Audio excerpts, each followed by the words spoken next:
if you burn a flag, you get 1 year in jail, no early exits, no nothing. You get 1 year in jail. If you burn a flag, you get, and what it does is incite to riot. I hope they use that language, by the way. Did they? Incite to riot. And you burn a flag, you get 1 year in jail. You don't get 10 years, you don't get 1 month. You get 1 year in jail, and it goes on your record. It's Ken Harbaugh with the MeidasTouch Network. This entire press conference was unreal, even by the standards of Trump press conferences. I had a hard time knowing where to begin. But this executive order imposing a year in jail for burning an American flag, we all know why he's doing it. All he has left is his base, and he is desperately holding on to them, feeding them all the nativist red meat policies he can, regardless of whether or not they are constitutional. I fly this flag behind me because I am proud of my service. I am proud of what America stands for in principle, even when we fall tragically short of our ideals. And I would never protest by burning a flag. I think there are better ways, but I would defend to the end anyone else's right to do that. And lest you think I am alone as a veteran in my thinking on this, I asked Denver Riggleman, a fellow vet and a former Republican member of Congress, to weigh in. Here's our conversation. Welcome to the Ken Harbaugh Show. I've got Denver Riggleman with me, a former Republican congressman, my partner in crime for our many adventures in Ukraine. And honestly, one of the most American Americans I have ever met. The guy runs a whiskey distillery, for crying out loud. Denver, look, I'm not going to burn an American flag tomorrow, but I feel like part of the reason I joined the military was to defend people's right to express themselves, even if I might disagree with it. I mean, what's that famous quote from American history? I might disagree with you, but I'll defend to the death your right to say what you're going to say. Over to you, man. Yeah, I mean, listen, we can say it's stupid to burn an American flag. It is. Me and you would never do it. I mean, it's sort of against everything we stand for in our nature. But the thing that we fought for and took an oath for was to defend those that might use speech in a way that makes us uncomfortable. And, so it does, but, it's sort of ludicrous that we have a president by decree putting out executive orders that are blatantly unconstitutional. You have to have a constitutional amendment. But here's what's really incredible about it. And Ken, this is why I like having these talks with you. Would there be any true conservative or Republican who would support this if they actually held to the principles of what used to be the Republican Party? Never. If you're for freedom and for constitutional freedoms and for a country, right, that allows free speech, this is protected speech, just like hate speech, just like everybody who said January 6th conspiracy theories were free speech and QAnon, which I got hit on the floor of Congress when I said QAnon sucked, and they said, well, free speech. I said, yeah, my free speech, I can tell them they're idiots, right? That's what is great about America. So, but again, every Republican will fall in line. Most of them will because they know where their bread's buttered.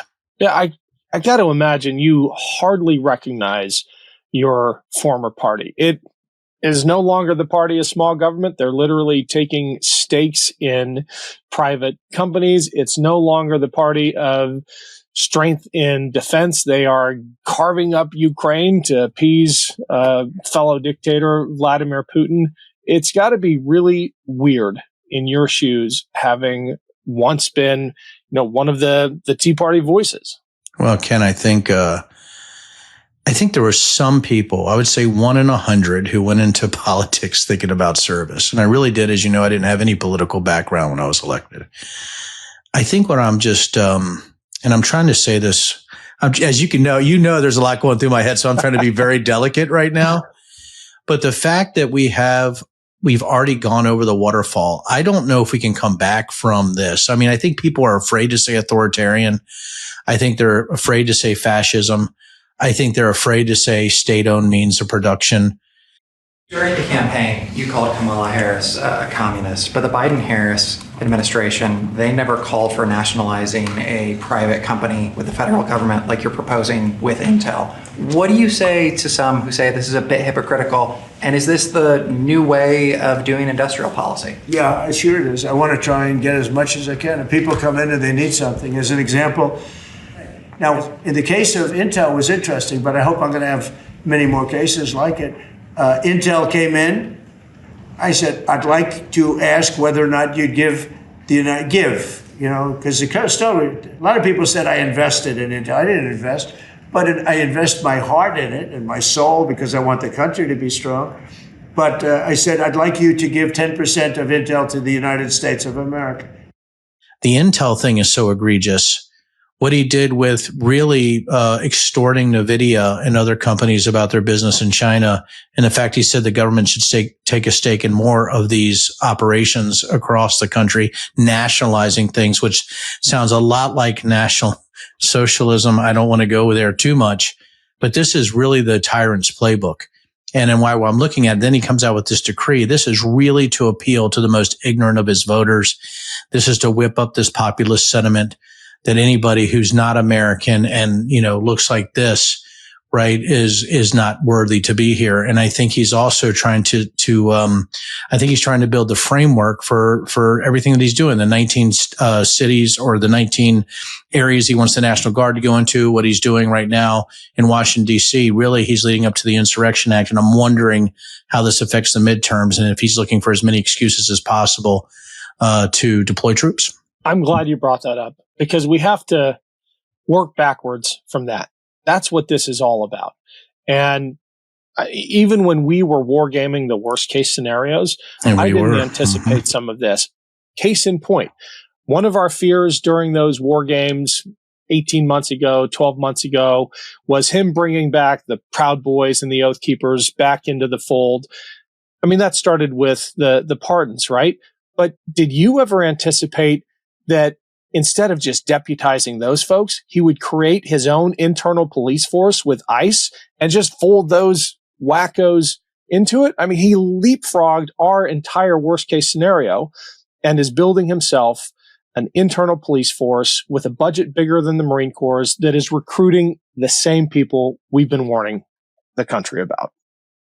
Hey, it's Ken Harbaugh. Quick break to say thank you to everyone who's been following and supporting this show and this channel. None of it happens without you. And if you haven't yet subscribed to my Substack page, I'd really appreciate the follow. It's a great way to make sure you never miss an episode.